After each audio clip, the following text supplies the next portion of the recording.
The Fear Factor. In the Dark of the Night.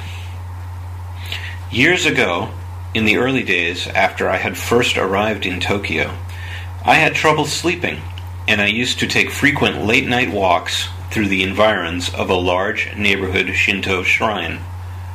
The area in and around the shrine was full of beautiful old trees, and I found the cool, leafy environment a very pleasant escape from the glass, steel, and concrete of the big city.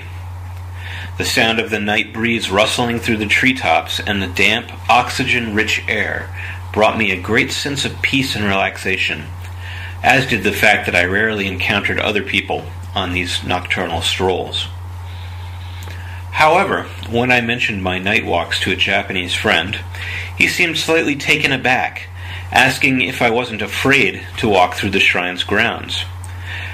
I replied that I felt perfectly safe, as the area seemed empty, and I was reassured by Japan's famously low crime rate. He cocked his head and said, "Well, that wasn't what I was thinking about." Mystified by his response, it took me some time to realize that he found such places vaguely menacing and spooky, and perhaps haunted by supernatural entities at night. Not knowing much about the traditions associated with such locations, I had only seen the beauty of the trees and nature. However, after our chat, I never again felt as carefree taking those long evening walks. Of mirrors and black cats. Fear is, of course, experienced by all people, but as the anecdote above illustrates, it can take different shapes in different cultures. Similarities and differences are apparent when comparing superstitions and old traditions from my homeland, the United States, with those of Japan.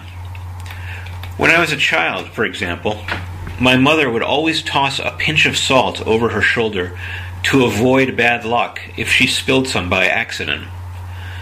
I learned that in Japan it is customary to do the same when returning to your home after a funeral.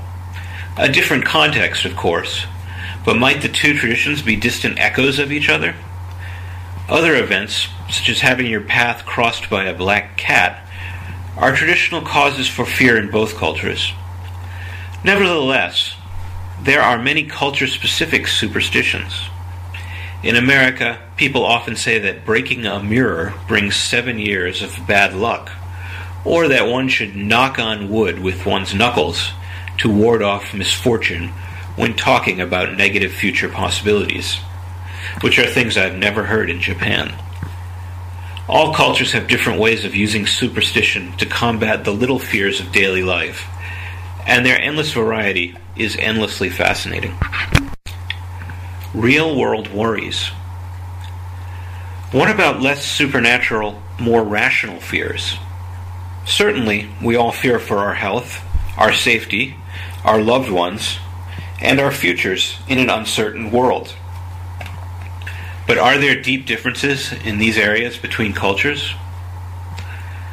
Over the years, many Japanese people have asked me about the dangers of crime in America. Many foreigners feel that the fears of crime or danger abroad are unrealistically emphasized by the Japanese. However, Japan has one of the lowest crime rates in the world, so it seems logical to me that there would be concern about travel to other places where crimes can and do happen with greater frequency. Moreover, the media and entertainment world repeatedly emphasize dramatic and terrifying events, making them seem more common than they really are. Given this, Japanese fears about these topics are perhaps more understandable.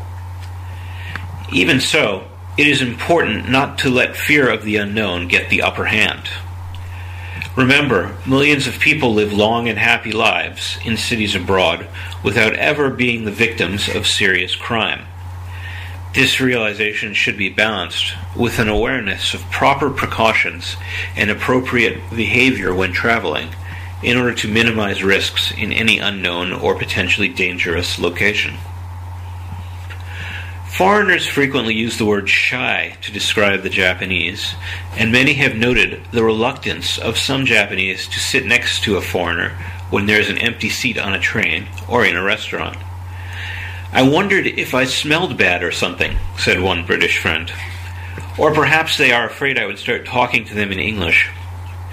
Most people sit down next to foreigners without any second thoughts, of course, but the exceptions are frequent enough to be a common topic of conversation among foreigners who've spent significant time in Japan. Scary Japan. What do foreigners fear in Japan? Despite its famed safety in terms of crime, travel to Japan is not without anxieties for many. Earthquakes are among the fears mentioned by foreigners, more so than ever following the tragedy of the Great East Japan earthquake in 2011, which captured global attention. Radiation, too, remains a persistent concern, and in some cases the fear has been great enough to prompt people to leave Japan or to postpone plans for trips to the country. Others, however, such as a friend of mine who has recently been sent here on business, seem totally unconcerned with these matters. "Millions of Japanese people just go about their daily lives without thinking much about it," he said, "so why shouldn't I?" Other fears are more subtle. "Japan has a reputation for complex etiquette," said one woman from Australia.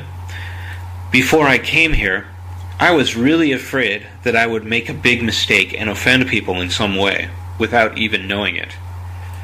But after I got here, I realized it wasn't as bad as I thought. People are very patient with my poor Japanese manners, which has been a big relief." An American friend said something similar. "I love the taste of Japanese food, but I'm always afraid of making a mistake with table manners, like doing something rude with my chopsticks or using the wrong sauce. This was even scarier for me when I saw one day that most of the Japanese in an Italian restaurant had better table manners with forks and knives than me." Eventually, he told me, he learned to relax by just doing what everyone else was doing. Nothing to fear but fear itself. My own personal impression is that the most conspicuous differences in the ways that Japanese and Westerners experience fear are found in the sphere of human relations. To generalize broadly, I sense a greater fear of doing the wrong thing in social situations in Japanese society. Meanwhile, I would say that anxiety is about not being noticed or not standing out from the crowd, that is, not being able to assert why one is special or worthy of attention, are more pronounced in Western social interactions. Timidity is a greater social faux pas in the West, while excessive self-assertion is more generally frowned upon in Japan, and people's social fears appear to differ accordingly. "Americans strike me as very confident and unafraid," a Japanese friend once told me. A flattering statement I've always remembered with pleasure. And the admiration is often mutual, as I was reminded not long ago when a friend of mine back in America remarked that the Japanese are so fearless and brave to put up with repeated natural disasters and other difficulties of recent years. If fear is universal, so is the courage of normal people in every country who work to overcome it every day, something in which we can all take pride.